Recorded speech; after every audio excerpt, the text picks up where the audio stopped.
Kwento ko lang mga Mars how I was able to get this shoes no for just around 3,000 pesos. So nakuha ko siya dahil sa mga vouchers and at the same time no dahil din sa credit card natin na kulay orange. So ano itong kulay orange na credit card na ito? Union Bank syempre. Ayan. So nakuha natin siya dahil sa pa 5,000 pesos ni tawag nito sa pa 5,000 pesos ng ating kaibigan na si Union Bank. So ito yung isa. Ayan. At ito yung isa.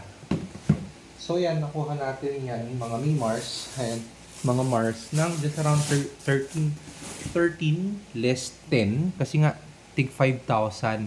Bakit sa nakuha yung 5,000 pesos? Kasi every referral, no? Every sharing natin nagagamit ng credit card or kukuha ng credit card for points, for perks, for discounts, and sobrang dami kasing benefits ng credit card. Pero yun din, no, kung hindi tayo marunong gumamit ng credit card, pwede tayong ibaon sa utang or sa interest. Kaya make sure pag kukuha kayo ng credit card, alam nyo kung kailan nyo babayaran, alam nyo kung paano nyo siya gagamitin. And kung maganda naman yung paggamit nyo sa kanya, sobrang daming perks, no? Sobrang daming freebies at maraming perks. And ito nga, no, dahil nakapag-refer tayo ng dalawa, meron tayong 10,000 pesos. So, nakabili tayo ng shoes na this one is yung ating Simpsons. Ayan. Yeah. So, ito yung isa. Oh! Kakaliktad.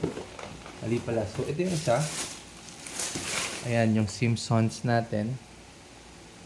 Yan. At ayan, ang dami niyang pakalat. Oh. Hindi ko alam kung para saan to. Pero, ayan. Nakita lang natin mga Mars. So, this one is the Simpsons. Ayan. Ayan. And, syempre, walking shoes natin. Kasi mukhang mas madalas natin gagamitin to kasi black. Ayan. This one is the Ultra Boost 1.0. So, ayan lang naman. So, again, nakuha natin siya ng 3,000 because of may mga vouchers din kasi si Adidas no? Maraming salamat Adidas.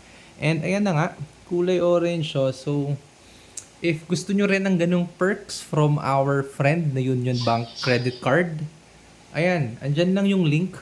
Kuha lang din kayo, no? And start sharing how to use or how to responsibly use yung mga credit card natin. So, alam mo na Mars, click mo lang yan, nandyan, no? Let's go!